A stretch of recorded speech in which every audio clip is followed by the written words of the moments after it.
एक गोवर्धन नाम का बहुत बड़ा डाकू था। उसने कभी राम कृष्ण हरि कोई चर्चा नहीं सुनी थी। कुल परंपरागत वो ऐसे चोरी का काम करना, हिंसा का काम करना ऐसे, पर भगवत कृपा से उसका नाम गोवर्धन ऐसा नाम पड़ा था, बड़ा परम पावन नाम। एक दिन राज कर्मचारी उसकी पीछा कर रहे थे क्योंकि वो चोरी वहां किए थे। तो सत्संग हो रहा था, तो करमैती बाई के पिता वो सत्संग कर रहे थे। बड़े उच्च कोटि के महापुरुष थे। उच्च कोटि का महापुरुष उसे ही कहते हैं जो भगवत चर्चा केवल भगवत प्रसन्नता के लिए, अपनी आत्म संतुष्टता के लिए, अपने भगवत अनुराग के लिए करता है। उसी कथा में आके बैठ गए।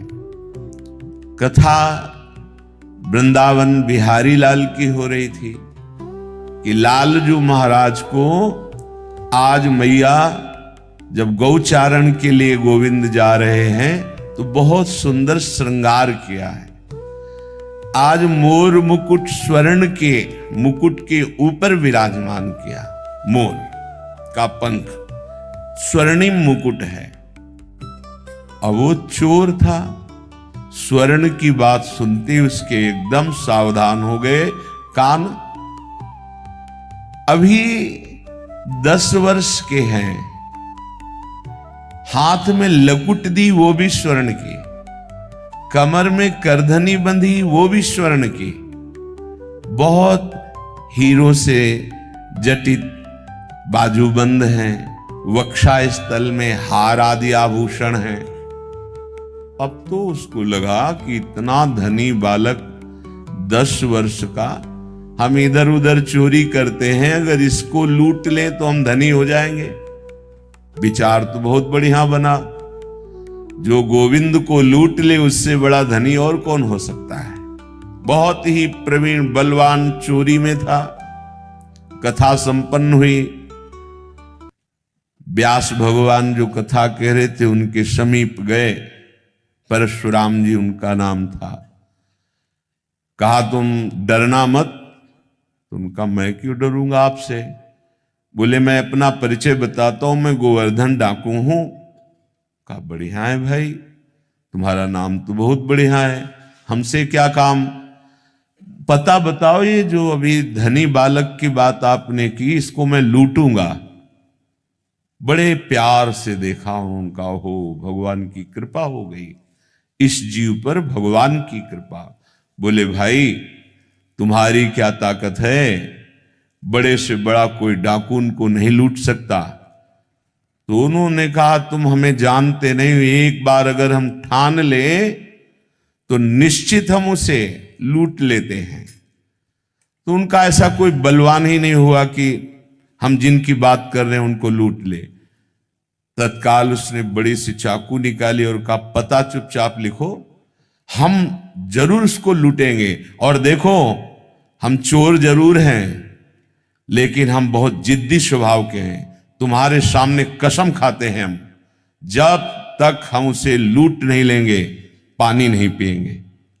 अब तो परशुराम जी जो व्यास जी थे उनको बड़ा सुख मिला कि भगवान कैसी कृपा जीव पर करते हैं। तो उनका भाई सुनो, उनका नाम कृष्ण है। वो वृंदावन में गौएं चराते हैं, पर वो देखने को तो 10 वर्ष के हैं पर प्रवीणता उनकी बहुत बड़ी है। वो जल्दी किसी के फुसलाने में फुसलने वाले नहीं और धमकाने में डरने वाले नहीं।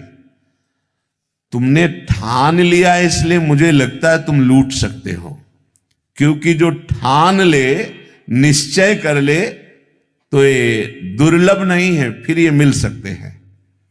उसने कहा पक्का, पर मुझे नाम पता नहीं, याद रहे कि ना रहे, नाम बताओ। तो उनका सहज सरल नाम का श्याम सुंदर है। श्याम सुंदर, श्याम सुंदर, वृंदावन में श्याम सुंदर, वृंदावन में श्याम सुंदर। भजन बनने लगा। देखो सत्संग का प्रभाव देखो। भगवत मिलने के लिए कमर कस ली, भगवान का साक्षात्कार करने के लिए अनजाने में शपथ खा ली, जब तक देखूंगा नहीं पानी नहीं पीऊंगा। जब चलने लगे तो परशुराम जी ने कहा, भाई आखिरी उपाय मैं बता देता हूं, जब तुम्हारा बल ना चले तो देखो अभी हम लाते हैं हमारे घर में ठाकुर को भोग लगाने के लिए माखन मिश्री है, और उसको ये बहुत प्यारा है माखन मिश्री। जब वो तुम्हारी घुड़की से, तुम्हारी चतुरता से ना लूटे तो फिर प्यार से तुम उसे लूट सकते हो। ये माखन मिश्री खवाना और लूट लेना। हाँ हाँ, ये बात तो ठीक है, माखन मिश्री भी रख ली। पैदल वहां से चला वृंदावन के लिए। वृंदावन श्याम सुंदर, वृंदावन श्याम सुंदर। कैसी भगवान की कृपा होती है। नाम जब शुरू, नामी के धाम का स्मरण, और वही भावना करता जा रहा है। ऐसा मुकुट पहने थे, ऐसा हार पहने थे, ऐसी बाजूबंद थी, ऐसी करधनी, ऐसी, ये सब हमको लूटना है। बड़ा प्रसन्न, पानी भी नहीं पिया। अब जब वृंदावन में आया, अब वो पूछता है कि श्याम सुंदर यहां गौएं कहां चराते हैं। लोगों ने समझा बावरा है, पागल हो गया है, क्योंकि वो तो द्वापर में भगवान प्रकट हुए थे, वो लीला की थी गौएं चराने की। अब इस कलयुग में कहां ऐसा। तो किसी ने ना तो परिचय बताया, उसको लगा गौएं तो कहीं जंगल में चराते होंगे। तो ब्रजमंडल में जहां जहां लता पता वृक्षों के समुदाय, वहां देखता तो गौएं दिखाई देती, पर वहां कहीं जैसा परिचय बताया था वैसा गोप चरवाहा नहीं दिखाई देता।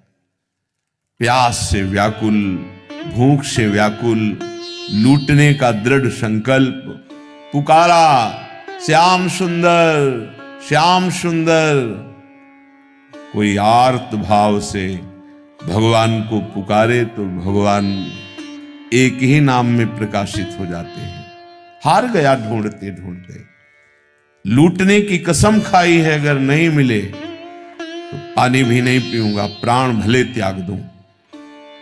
जहां ऐसा समर्पण, और जो हार गया तो उसके हृदय में आर्त भाव आ जाता है। श्याम सुंदर, दृश्य बदल गया। जब आंख खोली तो देखा बहुत ही दिव्य, सब नवीन गौएं, ऐसी गौएं जिनके देखने मात्र से उसके हृदय की प्यास भूख की जलन शांत हो गई, क्योंकि सब श्रुति स्वरूपा भगवत स्वरूपा है। और उनके मध्य में जैसा कथा में सुना था वैसा ही प्रभु को देखा। सोचा ये तो बालक है, सखा लोग, ये हमारा क्या कर लेंगे। गया श्याम सुंदर, प्रभु बहुत मुस्कुराकर नेत्र नचाते हुए देखे। हाँ जी, इधर आओ, हमें तुमसे बात करनी। तो सखाओं से कहा, भाई तुम खेलो, ये मेरा नया अतिथि आया है, इसका हम स्वागत करते हैं। ये सब दिव्य लीला सत्संग में दृढ़ भाव, सत्य भाव करने के कारण बड़ी जल्दी प्रकाशित हो गई। जहां जन्म जन्म लगते हैं भगवत साक्षात्कार के लिए, एक पापात्मा जीव, हिंसक जीव, चोरी करने वाला दृढ़ विश्वास किया कि जो ये व्यास जी कह रहे हैं वो एक एक अक्षर सत्य है, उसको संशय ही नहीं हुआ। श्रोता की अगर ऐसी स्थिति हो तो बहुत जल्दी लाभ मिलता है। भगवान नजदीक गए, हाँ बोल, क्या बात। उसने देखा कि बालक तो है लेकिन बहुत ही निर्भय है। उन्होंने कहा, ठीक से बात करो, तुमने अभी हमारा नाम नहीं सुना होगा। ठाकुर जी ने कहा, भैया बता दे तेरा नाम क्या है। बोले गोवर्धन। तो बोले हमारा नाम नहीं सुना होगा, हमारा नाम है गोवर्धन धारी, तेरे से बड़ा नाम है। अब उसने कहा कि देखो, बातें मत बनाओ, अपने मुकुट उतारो, बाजूबंद उतारो, ये करधनी उतारो, ये सब रखो, जानते हो हम चोर हैं। भगवान ने कहा, भैया गलत जगह आ गए। तुमसे हम बड़े चोर हैं? हम चित्त चुराते हैं, अनेक जन्मों के संचित पापों को चुरा लेते हैं। तुम हमें डरा नहीं सकते। उसको बहुत प्यास भी लगी थी, भूख भी लगी थी। उसने सोचा कि आखिरी वाला दांव, ये बहुत प्रवीण बालक है, जैसा पंडित जी कह रहे थे कि भयभीत भी नहीं होगा और फुसलाने में आ सकता है। अब तो माखन मिश्री निकाली और कहा, लाला ये माखन मिश्री खा लो। प्रभु ने देखा, अच्छा तुम मुझे माखन मिश्री पवाना चाहते हो? ये माखन मिश्री उन महाभागवत के कर कमल द्वारा भावना से दिया हुआ था। प्रभु ये जीव भटका हुआ है, ये सत्संग से प्रभावित होकर आपकी तरफ चला है। नाथ ये भेंट स्वीकार कर लेना। भगवान ने वो माखन मिश्री की, अरे ये परशुराम महाभागवत के द्वारा दी हुई, भगवान ने पाया और उसे कहा, सुन तूने भी नहीं पाया ना, थोड़ा पाले। उसने कहा, मुझे ये नहीं पाला, मुझे अपने आभूषण उतार। एक बार तू थोड़ा पाले धैर्य पूर्वक, मैं स्वयं आभूषण उतार के दे दूंगा। मेरी मैया के पास ऐसे ढेर सारे आभूषण हैं, तू और कहेगा तो तुझे और दे दूंगा। जीव ही चखा भगवत प्रसाद, सब अंतःकरण की मलिनता नष्ट हुई, प्रेम नेत्र खुले, चरणों में गिर। अरे प्रभु प्रभु, आर्त भाव से त्राहिमाम त्राहिमाम। भगवान ने कहा, ये आभूषण ले जा। बोले, नहीं प्रभु अब नहीं। मुझे जो जन्म जन्मांतर से सुख की आकांक्षा से हिंसा चोरी पापाचरण कर रहा था, आज आपकी कृपा से वो सब भ्रम नष्ट हो गया। हे सुख सिंधु प्रभु, अपने चरणों से अब कभी विलग्न मत कीजिए। भगवान ने उसे अपने नित्य सखा के रूप में, अर्थात उसका शरीर पूर्ण हुआ और वो नित्य सखा स्वरूप होकर सदैव सदैव के लिए गोविंद की सेवा